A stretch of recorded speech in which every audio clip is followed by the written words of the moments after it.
أعوذ بالله السميع العليم من الشيطان الرجيم. بسم الله الرحمن الرحيم. السلام عليكم ورحمة الله وبركاته.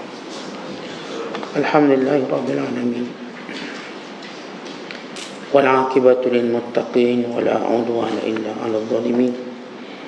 أشهد أن لا إله إلا الله وحده لا شريك له، وأشهد أن محمدا عبده ورسوله. اللهم صل وسلم وبارك على سيدنا محمد وعلى آله وصحبه ومن سار على نهجه واستنى بسنته واهتدى بهديه إلى يوم الدين. أما بعد، قال المصنف رحمه الله تعالى: ونفعنا الله به وبعلومه في الدارين آمين. Telah berkata Imam Al-Allamah Syekh Abdul Qadir Al-Jilani, semoga Allah Ta'ala merahmatinya dan kita mendapat manfaat serta barakah ilmunya di dunia dan di akhirat. Ada seorang membeli seorang hamba, dan kebetulan sekali hamba itu adalah seorang ahli agama yang soleh. Lalu sang tuan berkata kepada hamba itu, "Wahai hamba, apa yang engkau mahu makan?" Jawab sang hamba, "Bukan engkau yang memberiku makan." Lalu ditanya lagi oleh tuannya, "Apa yang engkau mahu dari pakaian?" Jawab sang hamba, "Bukan engkau yang memberiku pakaian." Tuan bertanya lagi, "Di mana engkau mahu duduk dalam rumahku ini?" Jawab sang hamba, "Di mana saja tempat yang engkau dudukkanku." Tanya tuannya lagi, "Apa jenis kerja yang engkau mahu aku suruh?" Jawab sang hamba, "Apa sahaja yang tuan perintahkan." Mendengar semua itu, si tuan itu lalu menangis seraya berkata, "Alangkah baiknya jika aku berkelakuan dengan Tuhanku sebagaimana engkau berkelakuan denganku." Sang hamba lalu menyampuk, "Wahai tuanku, apakah seorang hamba itu ada kemahuan atau pilihan lagi terhadap tuannya?" Maka tuannya itu berkata, "Pergilah, engkau aku merdekakan kerana Allah. Kemudian aku mahu engkau tinggal bersamaku supaya aku boleh berkhidmat kepadamu dengan jiwa dan hartaku." Ya, siapa sahaja yang sudah mengenali Allah Azza wa Jalla, tentulah dia tiada lagi pilihan atau kemahuan. Dan tentulah dia akan berkata kepada dirinya, "Siapa engkau ini? Apa yang ada padamu?" Jangan engkau cuba menentang takdir dalam segala urusanmu, dan jangan juga pada segala urusan orang lain. Hanya segelintir dari hamba-hamba Allah yang berzuhud pada apa yang ada di tangan manusia dan selalu bermesra dalam khalwatnya dengan Allah Azza wa Jalla. Mereka senang sekali membaca Al-Quran, membaca sabda Nabi SAW. Kerana itulah maka hati mereka bermesra dengan Allah Ta'ala, dekat dengannya. Mereka memandang dirinya dan orang ramai dengan hatinya.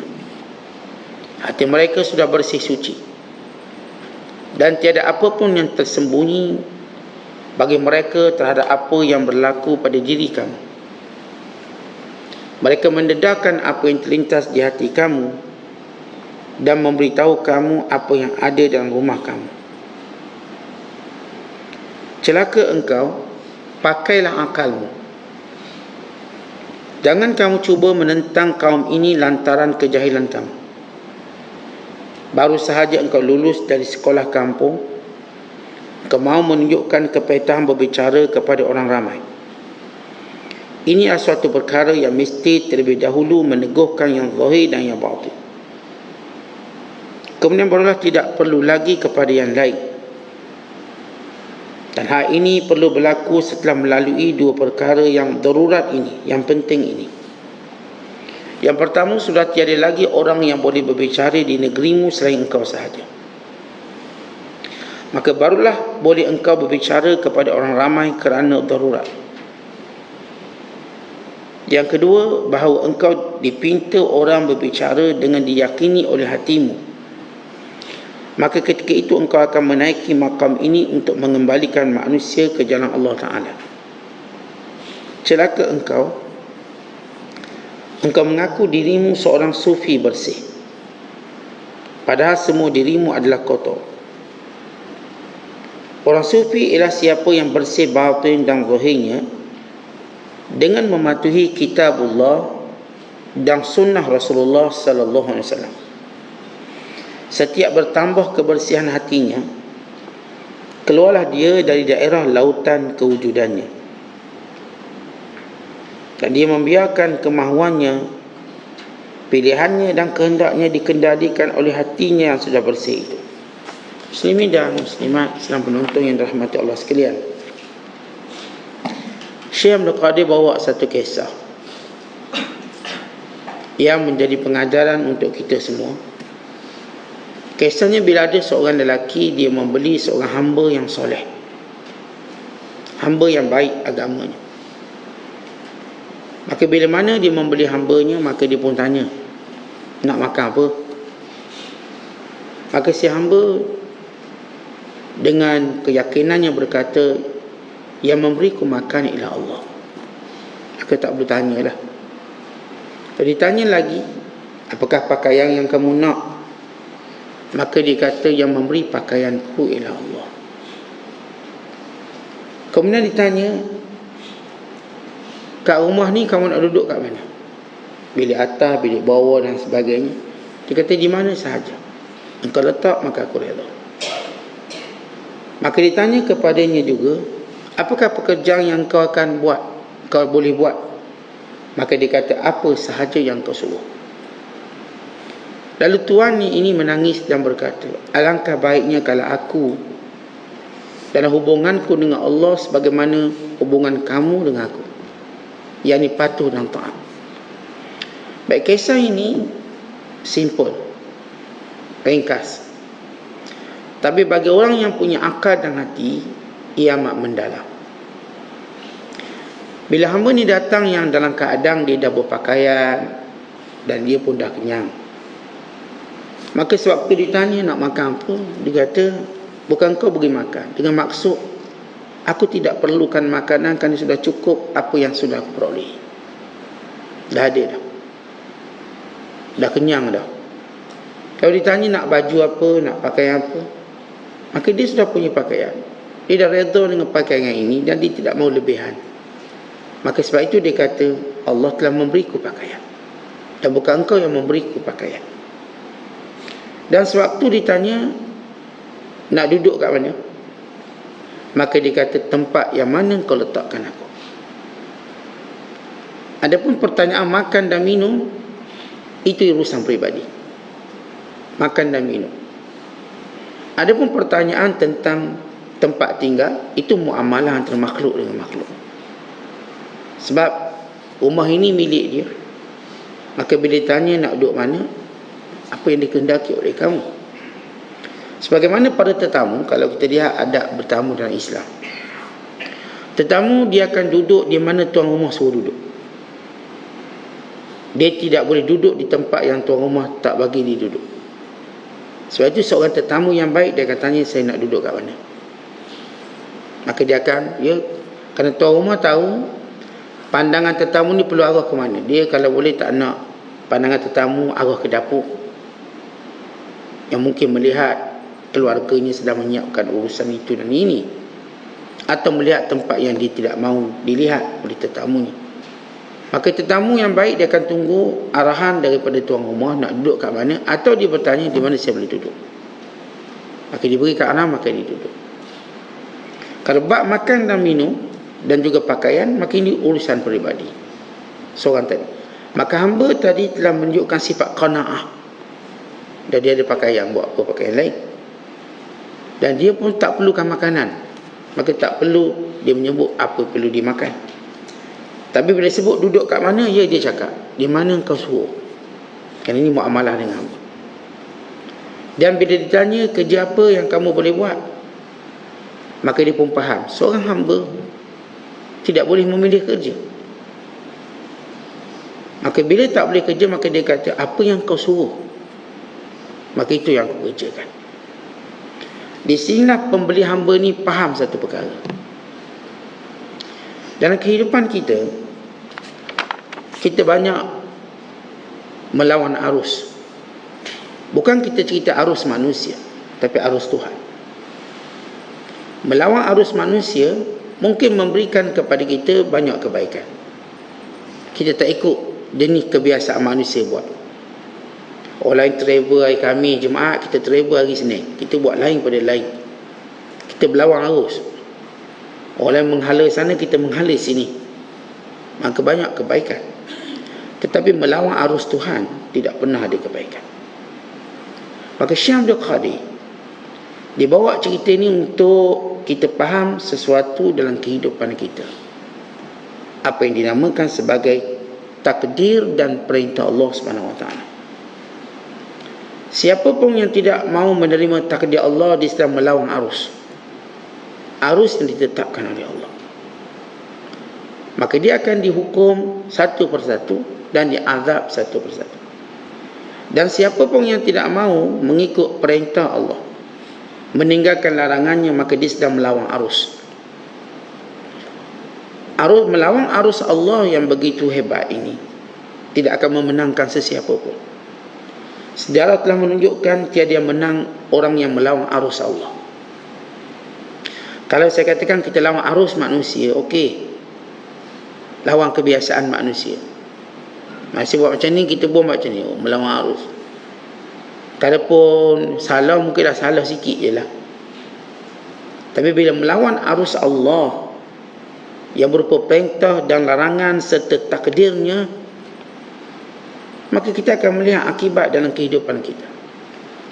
Sebab itu kata Syekh Abdul Qadir, bila dia bawa cerita ni, dia pun buat satu recap atau satu ikhtisar.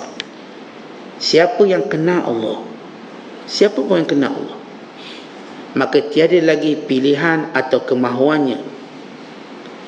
Dan tentu dia akan berkata pada dirinya, awak ni siapa?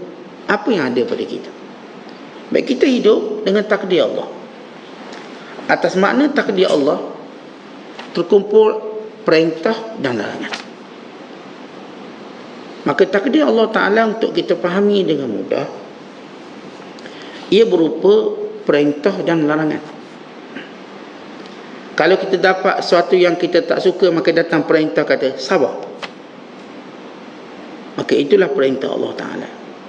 Dan itulah takdirnya yang telah kita patuhi.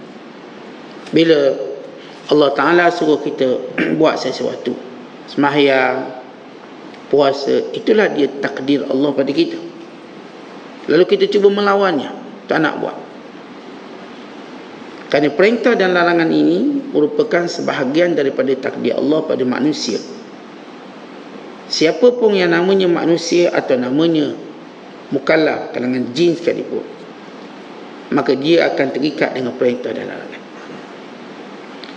Maka orang yang pertama menentang takdir Allah ialah menentang perintah dan larangan.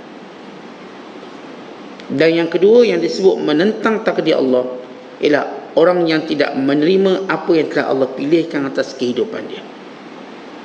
Ya benar kalau kita sebut takdir.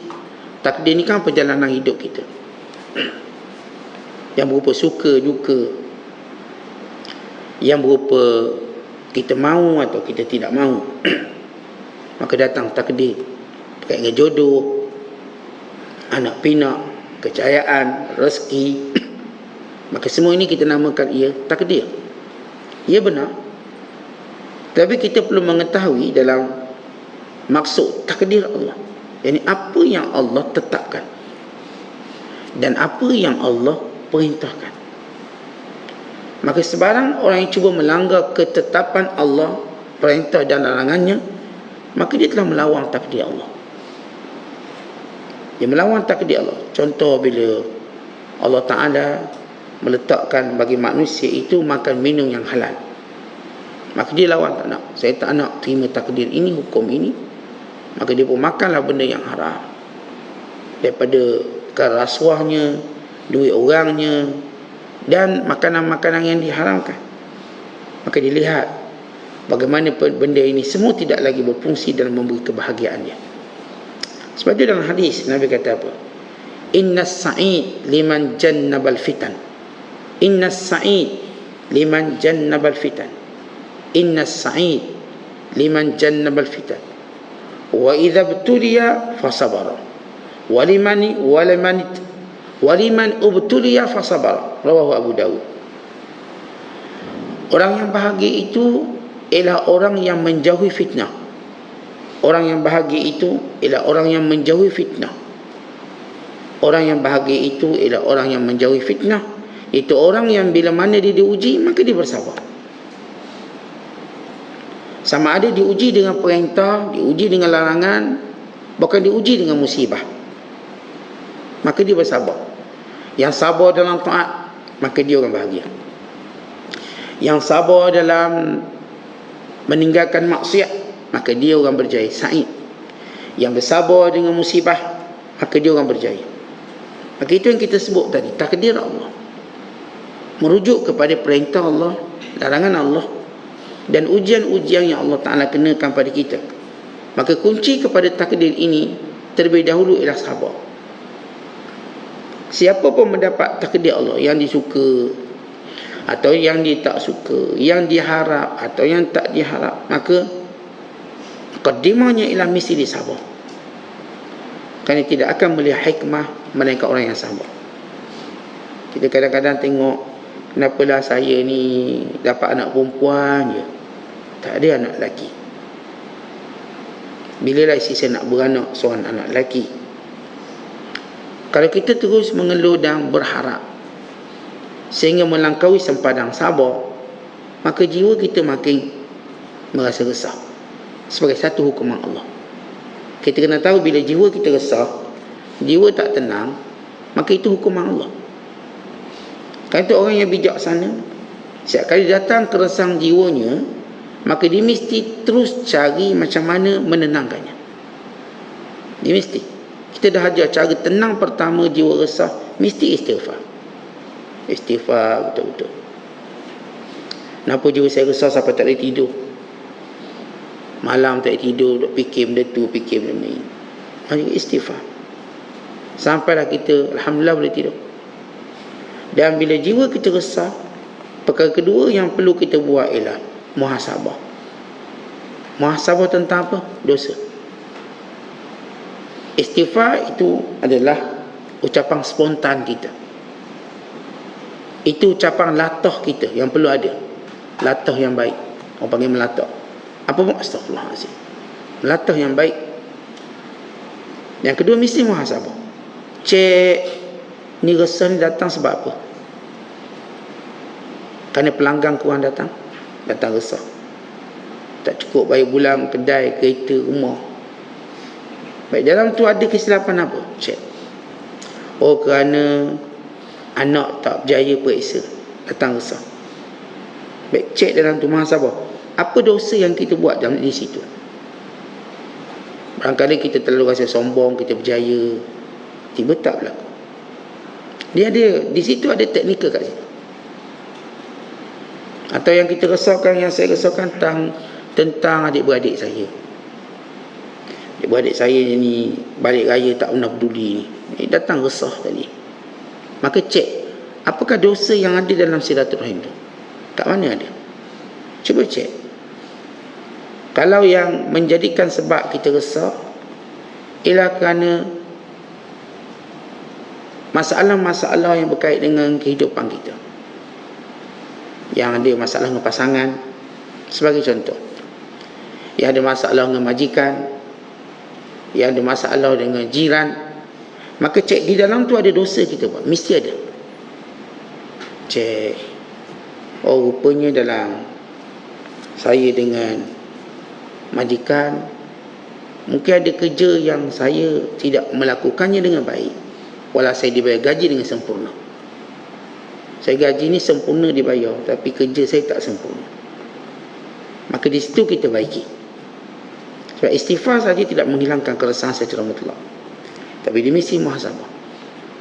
Dan yang ketiga, dia mesti berdoa pada Allah. Doa supaya Allah berikan ketenangan kepada dia, berikan kedamaian untuk dirinya dengan doa yang pelbagai yang diajar oleh Nabi SAW. Ataupun kita doa Melayu pun tak ada masalah. Yang keempat, mesti istisyarah dipanggil. Istisyarah, tanya orang pandai, tanya orang tahu. Saya resah 2-3 hari ni, kenapa duk fikir anak tak boleh masuk universiti? Anak orang lain semua dapat jawapan masuk universiti, anak saya duk resah ni. Istisyarah, tanya orang pandai. Oh tak apa, barangkali peluang dia di tempat yang lain. Kadang-kadang kita perlu dengar perkataan orang lain untuk tenang, bukan perkataan kita. Walau perkataan tu pun kita boleh cakap, tapi dia, bila kita cakap sendiri, dia tak boleh beri kesan.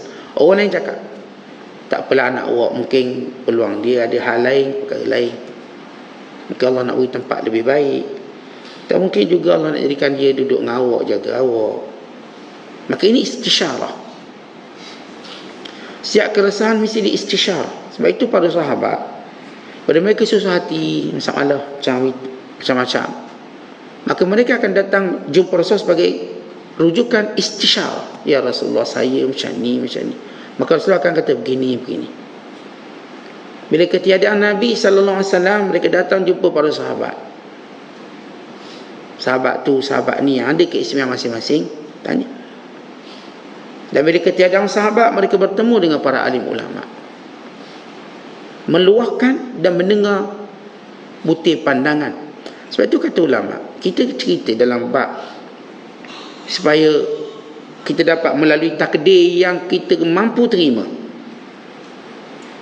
Ya, takdir ni secara logiknya kita rasa boleh kot. Bila kita lalui, tak macam tu. Tak macam tu. Bagaimana kita diajar untuk menguatkan diri dalam menerima takdir? Ini saya sebut keempat, dan menghilangkan rasa keresahan dengan istisyarah, meminta pandangan pendapat orang-orang yang baik, orang yang soleh, orang yang lebih berakal daripada kita. Kalau kita tengok dalam solat istikharah, kita bila buat sesuatu, kita istikharah. Baik, para ulama ajar, bila kita istikharah, kita ada 2 cara untuk kita istikharah. Pertama, ada 3 cara untuk istikharah. Pertama, dengan cara doa, minta baik-baiklah. Itu istikharah kita juga. Dengan ya Allah, tunjukkan aku apa yang baik. Itu doa kita. Yang kedua, dengan cara solat. Dia sebut solat istikharah. Itu juga istikharah. Yang ketiga, dengan kita bertanya kepada orang alim, orang soleh. Itu juga istikharah. Kerana kita memilihnya dengan hukum. Sebab pilihan paling tinggi sekali, waktu kita pilih dengan hukum. Maksudnya janganlah kita pilih benda itu haram, dosa, jangan. Kita boleh tanya orang pandai, dia tahu dulu hukum. Ni boleh, ni tak salah. Kita nak bisnes ke, kita nak cari jodoh ke apa, dia akan, kalau kita tanya orang alim soleh, dia akan cerita hukum. Baik, antara kalau saya nak buat secara sempurna, apakah saya istikharah dulu kemudian istisyarah, atau istisyarah dulu kemudian istikharah? Apakah saya bincang-bincang dengan orang alim, orang soleh, kemudian saya istikharah, atau saya istikharah lalu saya bincang? Mana yang lebih baik? Dua-dua boleh buat. Pertama kita kata dua-dua boleh buat. Kalau misal kata saya ni nak buat satu keputusan, nak belajar luar negara ke atau dalam negeri, ataupun kalau kita yang ni lah, saya nak kerja luar negara, kerja dalam negeri. Ada satu tawaran Ustaz, jauh sikit lah, luar daripada negeri Johor. Ni ada kerja ni tak jauh, tengah fikir lah ni, nak kerja jauh ke kerja dekat. Gaji pun lebih okey, gaji semua baik, bagus, ambil kira belaka.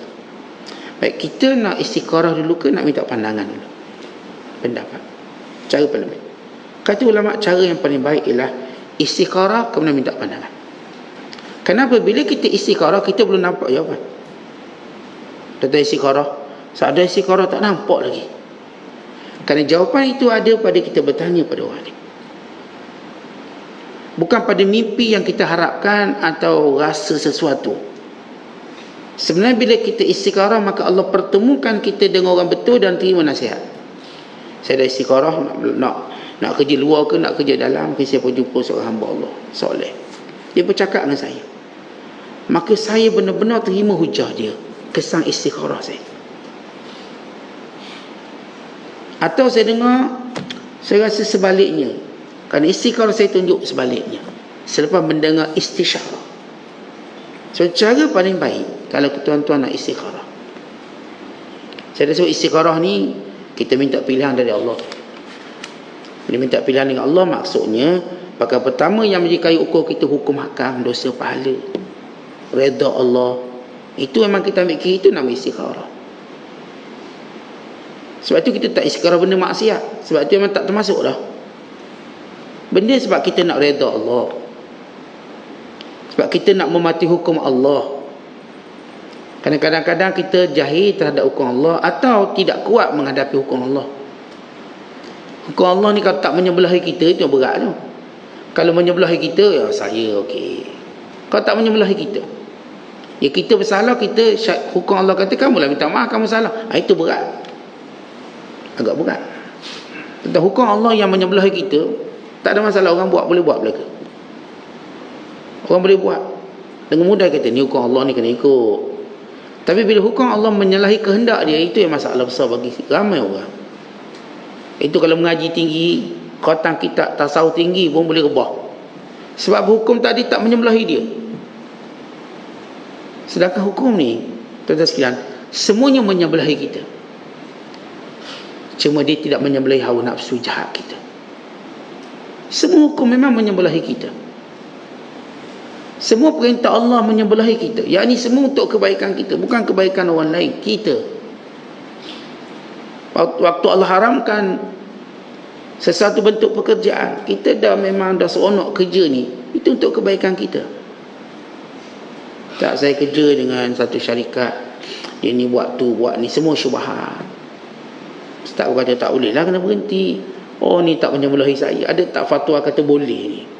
Cari ustaz lain pula. Sebab ialah kita nak kena berhenti kerja, gaji banyak ni, 10,000 gaji nak suruh berhenti. Kerana ada seorang kata ni tak menepati syarak, syubahnya banyak, awak terlibat dengan banyak dosa, berlapis-lapis, bertingkat-tingkat.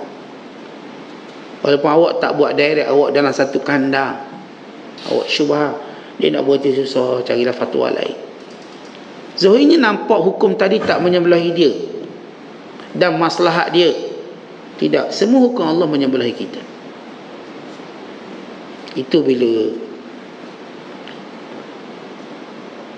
pencinta-pencinta Qarun, followers Qarun, likers Qarun. Qarun ni dia suka pamerkan kekayaannya, pamer dengan sombong. Supaya kita juga ingat, orang yang suka pamer kekayaan, jaga niat. Kalau niatnya sebagai tanda syukur, motivasi, mudah-mudahan ia memberi kesan baik pada orang ramai. Tapi kalau dia bukan niat macam tu, maka dia perlu muhasabah. Kita tak nak tuduh orang, itu muhasabah. Jangan tuan-tuan tengok orang duk show off sikit, awak jangan jadi macam Qarun, cepat kita. Kita ni jangan komen tu tunjuk kita lebih righteous daripada orang, macam kita lebih agama pada orang. Kita tak kenal orang ni, mungkin dia jauh lebih baik pada kita. Ini saya bercakap atas nama muhasabah. Saya sebut bila kita cakap macam, kita bukan nak tuding jari, kita tak pernah menuding jari pada orang, melainkan pada diri kita yang kita sibuk baiki. Kita tak ada masa nak tengok orang lain, kita nak baiki kita. Baik, kita baca kisah Qarun, dia show off. Kalau dia keluar dengan pembawa kunci, bayangkan ditunjuk kunci. Kita tak ada orang show off kunci. Yalah, sebab kunci kita kunci besi, nak tunjuk apa? Ini Qarun dibawa kunci tu dipikul oleh orang-orang yang gagah dan kuat. Kerana kuncinya daripada emas. Kuncinya sendiri dah menunjukkan kekayaan. Kunci dia. Dia ada pembawa kunci. Kita kaya-kaya kita pun bawa kunci sendiri, kena pegang sendiri. Ni Qarun yang pegang kunci dia ni orang gagah yang ramai, bukan seorang. Macam mana kunci dia, macam mana mewah dia. Maka followers dia yang tukang kerja like follow. Maka mereka berkata, Allah rakamkan kisah ini dalam suratul Qasas. Mereka kata, ya lahu min hafdhin azim, untungnya, bertuahnya dia kagum. Dia kagum, bagi tanda love lah, like. Petuahnya dia, untungnya dia. Kalau kami jadi macam dia, maka beberapa orang ulama yang ada kat situ ingatkan, jangan fikir macam tu. Amal soleh yang kamu lakukan lebih baik daripada apa yang ditunjukkan. Maka orang tak percaya kata-kata ulama ni. Mana amal soleh lebih baik? Inilah mewah lebih baik, sehingga berlakulah gempa bumi yang menelan korun harta bendanya dan seluruhnya. Lalu orang-orang yang dulu kata, yang like korun, kata, ya nasib baik kita tak jadi macam dia, nasib kita tak jadi pengikut dia. Allah dah selamatkan kita. Kita lihat macam mana ulama tadi beritahu hukum, maka dengannya dia selamat. Kalau dia tu jadi penggemar korun, lalu ikut korun, dengan dia tenggelam, maka golongan ni pun selamat. Kembali kepada apa yang kita sebut, hukum menyebelahi kita, walau Zai kata tak menyebelahi kita. Ni hukum ni untung lelaki je Ustaz, kita perempuan rugi. Nampak?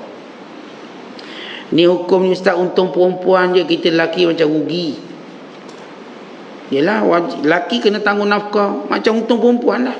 Yelah, dia dah kerja, lepas tu kita kena tanggung dia lagi. Duit dia, duit kita, duit dia kan. Allah, macam tak untung Ustaz ni. Bini saya pakai sipir tu lah Ustaz. Duit saya lah. Duit abang, duit saya. Dua kali duit dia dapat. Nafkah abang wajib, walaupun saya kerja, abang kena beri nafkah. Dikira dia. Suami duk tengok, macam rugi je ni. Macam mana nak selesai masalah macam rugi ni? Ada tak fatwa, tak payahlah orang perempuan kerja, tak payah beri nafkah, dia dah kerja. Macam mana kita nak negotiate benda tu? Tak perlu kita sedar, yang kita nampak saya untung ke rugi, sebenarnya semua hukum kita untung. Kita suami beri nafkah pada isteri, tak rugi apa pun. Allah murahkan lagi rezeki kita. Lagi banyak kita bagi, murah rezeki. Takut apa bagi ni. Jangan dia nak beli benda haram sudah. Dia minta duit nak beli daun ketum ke, tak payah bagi lah. Atau dia minta duit nak beli emas sebab dia nak sombong dengan jirang dia, jangan bagi. Itu sombong, saya tak akan tolong maksiat. Awak nak beli emas sebab awak seronok, tengok gembira, sebab tu awak boleh tidur lena. Saya beli. Bang, saya payah tidur lah bang. Kenapa? Teringat emas tu, tak beresok abang beli, supaya awak dapat tidur lena. Bagi emas tidur senyap, tidur dia. Tak apalah, benda yang menggembirakan dia dan bukan maksiat kita bagi. Dan isteri pun sama. Oh Ustaz, ni hukum hanya boleh lelaki je Ustaz. Kenapa? Ialah kita keluar rumah kena minta izin. Suami keluar rumah senyap je, tak payah minta izin. Beritahu pun tak. SMS tak jawab. Dia boleh block kita, block Ustaz. Block sementara lah. Dok tanya je pun, block lah kejap ni. Balik rumah baru boleh buka.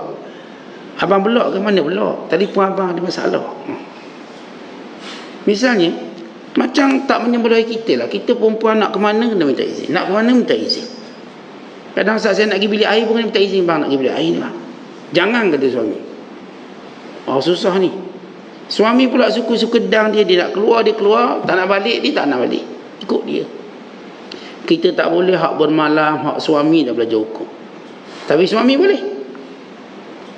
Jadi kalau seorang isteri dia keluar rumah, dia jumpa saudara mara dia, hak bermalam tu hak suami dia.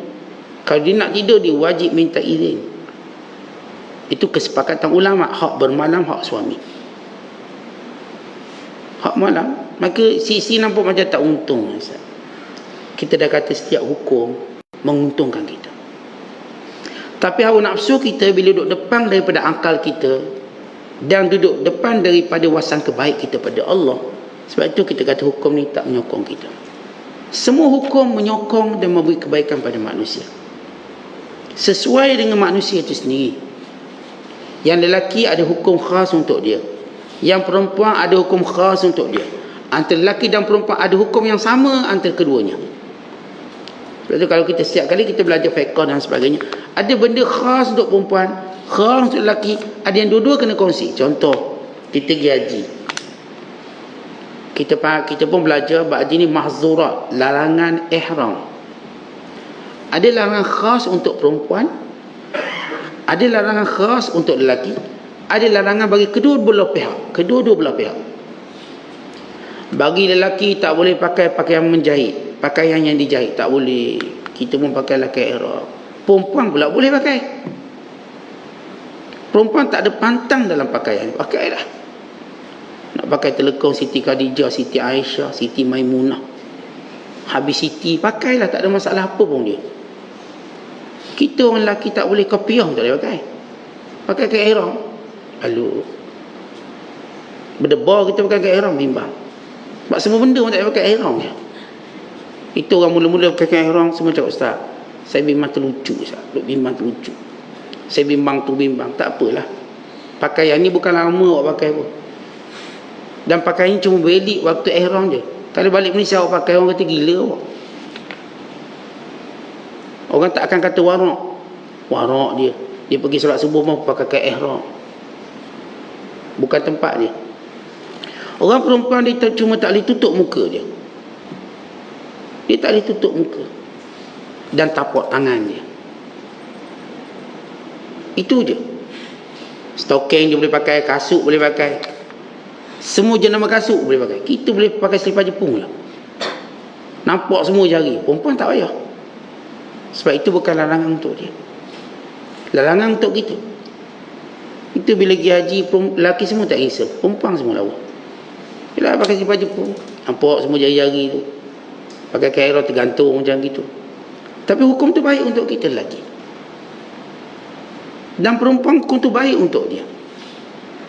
Kita tengok macam, macam kenapa tak sama? Semua ada kebaikan. Kerana itu hati-hati bila kita beranggapan hukum itu menyebelahi kaum, menyebelahi itu. Hati-hati. Itu semua ucapan daripada kebodohan kita. Kerana Islam agama yang menentukan maslahat manusia yang baik. Kerana Allah yang menurunkan agama ini. Oleh sebab itu kita akan ikut hukum. Walaupun saya katakan benda itu nampak macam rugi. Tak rugi. Kalau kita taat, patut kita akan nampak untungnya kat mana. Tapi oleh kerana kita kaum yang gopoh kapal, asal tak menyembelih kita pun nak marah. Janna jununan. Gila merapu meroyang. Jadi gila. Asal tak setuju, tak berpihak dengan kita pun nak marah itu, nak marah. Itu hukum Allah pada kita. Kita pun dah dibalik dengan resah, dibalik dengan penyakit stres. Lalu kita buat tindakan, setiap tindakan kita rugikan agama kita yang ada pada kita. Kita ni turun menjunang balik agama sesudah kita bangunkan dia setingginya. Junang balik. Umpama kita kapal terbang dah tinggi terbang, menjunang jatuh. Itu orang yang wasangka buruk pada hukum. Saya katakan setiap hukum dia bukan menyebelahi orang, jantina, kaum. Tak, semuanya kerana hikmah kebijaksanaan Allah. Sebab kenapalah Nabi tu orang Arab, bukan Nabi orang Melayu. Nabi orang Jawa ke, senang saya bercakap Jawa. Di Quran pun tu bahasa Jawa. Ataupun Nabi ni Bugis ke, senanglah sembang Bugis. Apa penting lebih Arab tu? Duk turun Arab. Allah buat. Allah Ta'ala cipta, Allah tentukan maslahah kebaikannya banyak. Jauh lebih banyak bila Allah berikan sebab ataupun dipilih daripada bangsa Arab lainnya Nabi SAW, Nabi akhir zaman. Bukan bangsa Melayu, bukan Cina, bukan India. Kelebihan yang luar biasa. Dan bahasa yang mampu bertahan dengan kuat bahasa Arab. Bahasa kita, bahasa Melayu tak kuat, cepat terpengaruh. Tengok orang kita, budaya kita, kejap je bahasa dia berubah. Bahasa Melayu tuling kita ada? Tak ada, semua dah campur. Cara tulis SMS pun sama, dah campur macam-macam. Tapi orang Arab, walaupun SMS dia tak boleh rekah macam kita, dia tetap tulis sempurna. Artinya kita Assalamualaikum tu ASK je tinggal. Arab tetap tulis Assalamualaikum. Tulisnya begitu, dia tak boleh rekah alif lam je. Dia takkan jadi macam tu. Maka di sini kita lihat kekuatan bahasa, penutup, mukjizat bahasa. Kembali kepada apa yang kita nak sampaikan bila kita cerita tentang takdir Allah, istikharah tadi. Maka cara istikharah paling betul, saya katakan, ya semuanya okey, cara betul kita istikharah kemudian istisyarah. Dah istikharah yang kita tak mungkin dapat jawapan segera. Saat saya dah 7 kali istikharah tak ada jawapan lagi ni. Macam mana ni Sat? Boleh tak boleh? Okay, bincang dengan ahlinya, kita jumpa jawapan. Kerana kadang-kadang jawapan tadi di tangan, berada pada penerangan orang-orang tertentu. Saya dah nak istikharah, nak luar negara belajar, nak kerja luar negara ke dalam negara. Tiba jumpa seorang hamba Allah, dia cakap, sebenarnya kalau kerja keluar negara sekarang tak baik tau, tak selamat, payah itu ini. Oh, dia dah dapat jawapan dalam negeri. Dapat jawapan. Dia dah istikharah nak kahwin orang tu ke nak kahwin orang ni. Tiba dia tanya orang ni. Orang ni pun beri pendapat, saya kenal orang yang awak nak ni, dia ni tak baik agama dia. Maka kita dapat jawapan. Oleh sebab itu istikharah kemudian istisyarah. Dan kita sebut tadi bila datang satu takdir yang meresahkan kita. Meresahkan kita. Sepatutnya sebagai seorang hamba pada maqam ubudiyah, apa pun yang Allah takdir kita terima. Maksud kita terima, jangan mulut kata saya terima tapi perangai tu buat semua langgar syarak. Terima maknanya kita mula mengetahui apa perintah syarak dalam membuktikan penerimaan kita. Kita terima. Maka kita kena patuhi segala perintah tadi. Bukan mulut je terima tapi tindakan sebaliknya. Maka ini orang maknanya terima takdir Allah. Baik, kalau saya katakan datang satu takdir berat untuk kita terima, kita dah beritahu. Pertama istighfar. Yang kedua muhasabah. Yang ketiga doa. Yang keempat istisyarah. Orang-orang alim. Dan yang kelima perbanyakkan taat. Tuan-tuan, datang satu benda meresahkan, takdir Allah yang sepatutnya kita patut boleh terima dengan mudah. Tapi saya katakan ada takdir bila dia tak menyebelahi nafsu kita, kita mula resah. Bagaimana kita nak tangani keresahan ini? Takdir-takdir yang seumpama ini. Kita mengakui Allah bijaksana. Kita mengakui apa yang Allah buat lebih baik daripada apa yang kita fikirkan. Tapi menerimanya satu hal lain dengan maksud hati kita. Saat saya terima takdir Allah dengan mati anak saya, mati mak saya terima. Tapi hati macam mana? Resah lagi ni. Hati masih macam, kenapalah mati awal? Ni mari, walaupun kita cuba tundukkan dia. Terima, saya terima. Takdir mak saya meninggal, awak, ayah saya, keluarga saya. Saya jadi yatim pada usia yang muda, saya terima. Tapi hati resah tak? Okey. Resah ni rawatan untuk hati kita. Dan saya kata istighfar. Yang kita sebut tadi, perlu kita doa kepada Allah. Yang kita sebut tadi perlu muhasabah. Dan perlu istisyarah. Dan yang kelima yang kita sebut, perbanyakkan taat. Kerana setiap ketaatan menenangkan kembali hati. Banyakkan taat. Banyakkan semayang, banyakkan baca Quran, banyakkan zikir. Sibukkan diri kita dengan ketaatan pada Allah, maka kita akan dapati takdir itu dia seumpama titisan embun yang begitu nyaman. Allah sedap. Rupanya betul lah apa yang Allah buat baik untuk saya. Saya diberikan banyak kebaikan bila saya terima benda ni. Tuan-tuan, kita tanam pokok, tiba monyet makan, babi sondol, orang curi. Nak terima tu payah. Saya terima saat saya terima bukan rezeki saya. Tapi hati ni macam musim buah, musim tengkujuh. Macam ombak ataupun macam pantai pada musim monsun barat daya. Tertekan. Natijah pertama kita nampak dia tak semangat. Itu kita tahu dia tak boleh terima sepenuhnya. Dia jadi malas, tak semangat, tak nak bercakap dengan orang, senyum pun tawa. Kita tahu orang ni betul dia kata dengan mulut dia terima, hatinya belum. Kenapa? Tengok dia. Dia tak macam biasa. Kereta ni tuan-tuan rosak. Kita baiki dia masih slow. Mana ada rosak lagi tu? Dah baiki tapi slow. Ada lagi tak kena? Mesti ada benda lain. Kita walaupun duk cakap dengan mulut, saya terima takdir Allah ni Ustaz. Tapi nampak senyap. Nampak tak bersemangat. Nampak tak nak cakap dengan orang. Kuliah pun dah jangan-jangan datang. Dia pun dah tak nak pergi kerja lagi. Kita tahu dia belum kuat. Kita nak kuat balik. Kita nak kuat balik macam mana? Yang kita sebut tadi. 5 perkara yang kita kena buat. Tuan-tuan kena istighfar. Kita kena muhasabah.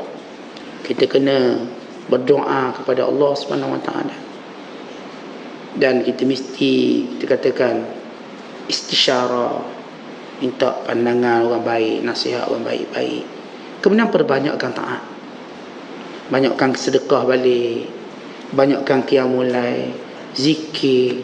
Bila kita berjaya sibukkan dengan taat, akhirnya benda tu datang balik semangat. Dan kita kena belajar orang yang semangatnya tak pernah pudar, semangat beragama tak pernah habis. Walau dia dibadai dengan pelbagai ujian dan takdir yang berat dari sudut hawa nafsu, tapi bagaimana dia boleh lalui dengan kuat, dengan baik? Kerana saya katakan dia mesti buat 5 perkara ini. Akhirnya dia sibuk dengan ketaatan pada Allah. Maka dia melihat rupanya takdir tu kecil je, tak besar pun. Lama ni tengok besarnya, ialah anak tak boleh masuk universiti macam besar. Bodoh benar keturunan kita ni. Sampai seorang pun tak boleh masuk universiti. Anak orang lain semua masuk universiti, kecil-kecil pun dah masuk, ikut ayah dia. Kita ni nak masuk pintu universiti pun tak boleh. Jangan kata belajar, tak boleh apalah malang. Terus buat benda yang saya sebutkan tadi, yang ulama sebut tadi. Akhirnya kita tak apa, tak ada masalah apa pun pokoknya. Nanti kalau ada rezeki kita buat universiti sendiri, tak senang, kita boleh buat universiti sendiri. Selesai masalah, boleh masuk pula ke keturunan kita dalam tu. Jadi penyelesaiannya sebenarnya berhajat kepada mukaddimah, iaitu sabar. Kerana itu Syekh Abdul Qadir kata, jangan kau tentang takdir Allah dan segala urusan. Apa maksud tentang? Jangan menyalahi hukum dalam takdir Allah. Macam saya sebut tadi, bila berlaku kematian, bagaimana orang itu tentang takdir Allah? Dia mula buat benda yang Allah larang. Bila dia buat benda yang Allah larang, dia sedang menentang takdir Allah pada dia.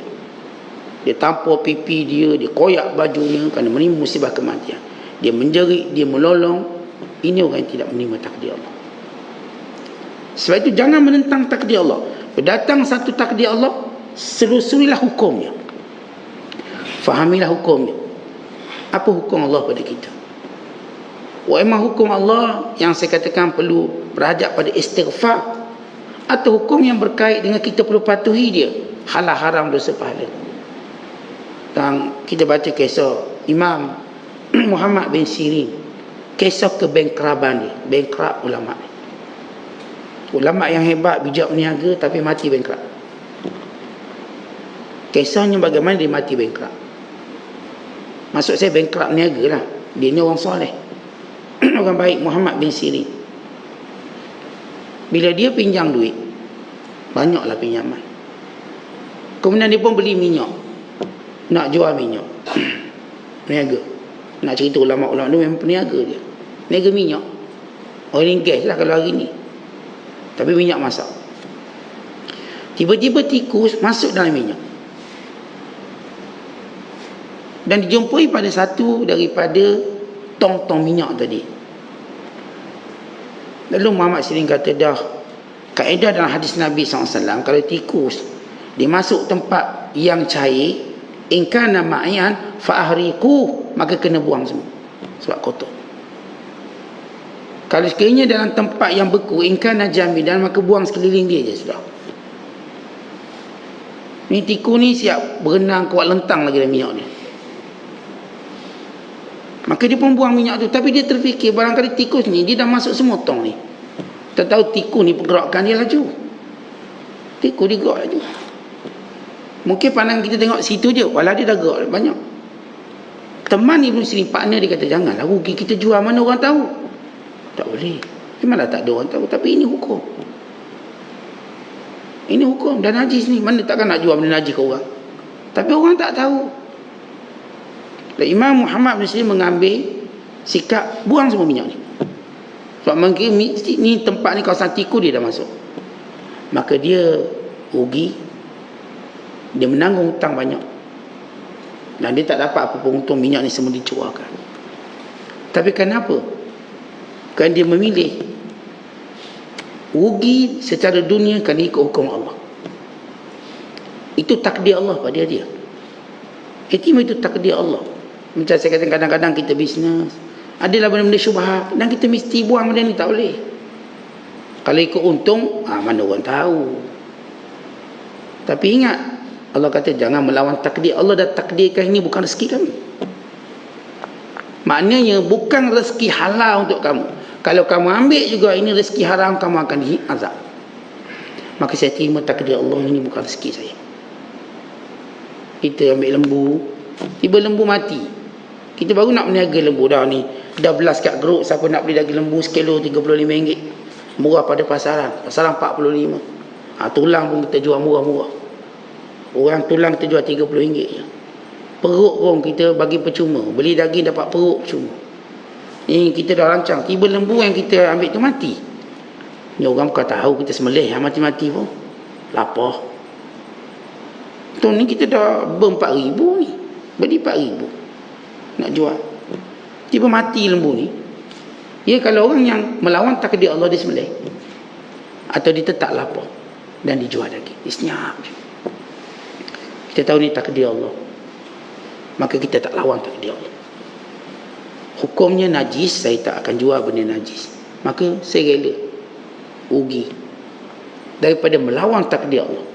Kerana atas makna takdir Allah itu hukum yang perlu kita ikut. Kalau orang tak terima takdir Allah, dia tak terima bahawa bukan rezeki dia, dia tetap cuba menceroboh untuk menjadikan rezekinya, maka dia akan tahu akibatnya dunia dan akhirat.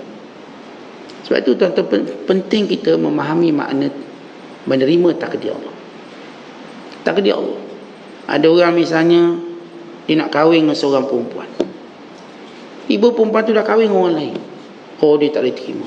Macam mana pun dia nak kacau rumah tangga orang tu sampai dia dapat. Dia telah menyalahi takdir Allah. Kalau dia faham, bukan Allah dah takdir bukan jodoh saya. Untuk setakat ni bukan jodoh saya. Dia dah kahwin dengan orang lain. Tak, saya Ustaz, kalau saya rasa nak, saya akan dapat cara mana pun. Cara bomoh siang ke, bomoh Bali ke, habis. Kita jampi belaka. Nak robohkan rumah tangga. Ini sedang melawan takdir Allah. Sedang melawan hukum Allah. Baik, kalau dia dapat sekalipun, dia tak akan bahagia macam dia nak. Dah ada sihir-sihir laki orang ni, misal katalah, oh dapatlah kahwin. Akhirnya tak bahagia macam diharapkan juga. Sama. Ada orang lelaki lain pula sihir dia. Dah mana sudahnya? Dia hidupnya dalam keadaan sihir menyihir. Tetapi kita reda dah, tak apalah. Allah dah jadikan jodoh dengan dia. Bukan jodoh saya. Mati sampai dia. Barangkali Allah buka balik pintu jodoh kita. Cuba lagi, dia kahwin dengan orang lain juga. Bukan jodoh kita. Masuk umur 70 baru free. Dah jodoh kita masa tu, dah hilang. Reda. Nak berkat kita sabar, jodoh juga kita.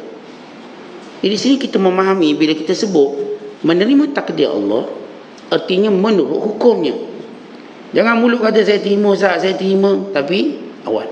Kalau itu Syekh Abdul Qadir pun tersebut asas utama takdir Allah untuk diterima, diimani, untuk dilalui ialah dengan mengikut Al-Quran dan sunnah Nabi SAW. Maka bacalah selalu Quran, bacalah selalu hadis Nabi SAW. Bersihkan hati dengan dua penyuci yang agung, yang hebat ini, sehingga hati kamu benar-benar bersih, sehingga kamu mampu bermuamalah dengan orang dengan cara yang baik. Bahkan Allah akan menyingkap, memberi firasat dan kasyaf, sehingga kamu tahu sesuatu tentang orang lain dengan pemberitahuan Allah. Bukan sebab kamu jaga tepi kain orang, tak. Pemberitahuan Allah pada kamu, sehingga kamu dapat mengetahui apa yang ada dalam rumah mereka, apa yang berada dalam keadaan diri mereka. Tahu, tengok muka kita tahu ni, awak ni ada masalah. Kenapa Allah beri ilmu tadi? Tentang dia kena beza orang yang menyibuk hawa lain dengan orang yang diberitahu hal orang lain kepada dia. Kerana Allah nak jadikan dia penyebab pada penyelesaian. Yang jaga tepikan orang, dia tak selesai apa-apa, dia cuba nak besarkan lagi masalah orang. Tapi orang yang Allah Ta'ala dedahkan rahsia-rahsia seseorang pada diri orang tu, kerana Allah jadikan dia penyebab untuk menyelesaikannya. Sebab itu Allah beri firasat pada orang beriman, Allah beri kasyaf pada orang beriman, orang soleh. Kerana dengan pandangannya mengenali kita dan mengenali apa dalam rumah kita untuk menyelesaikan masalah kita. Kerana mereka pembimbing. Oleh sebab itu tuan-tuan ingat, pembersih hati kita paling utama ialah Al-Quran dan sunnah Nabi SAW. Kalau kita dapati siapa pun yang menyanggahi Quran dan hadis, maka kita akan tolak. Ya, bukan maksud kita tolak dia, tolak kata-kata dia. Kadang-kadang orang ni bercakap macam-macam, tapi dalil tak ada. Bercakap, semua orang boleh bercakap. Dia boleh cakap begitu, cakap begini. Tentang kita ni, bila kita belajar dengan tok guru kita, ada beberapa asas kita kena pegang. Asas yang kita kena pegang bahawa semua benda perlu ada satu penjelasan. Semua benda perlu ada dalil. Kan dalil itu asas kita belajar. Ya bukan maksud kita ustaz cakap apa kena beritahu dalil tau. Tidak, kita tak nak dengar. Bukan begitu. Kerana guru-guru akan beritahu dalil pada waktunya.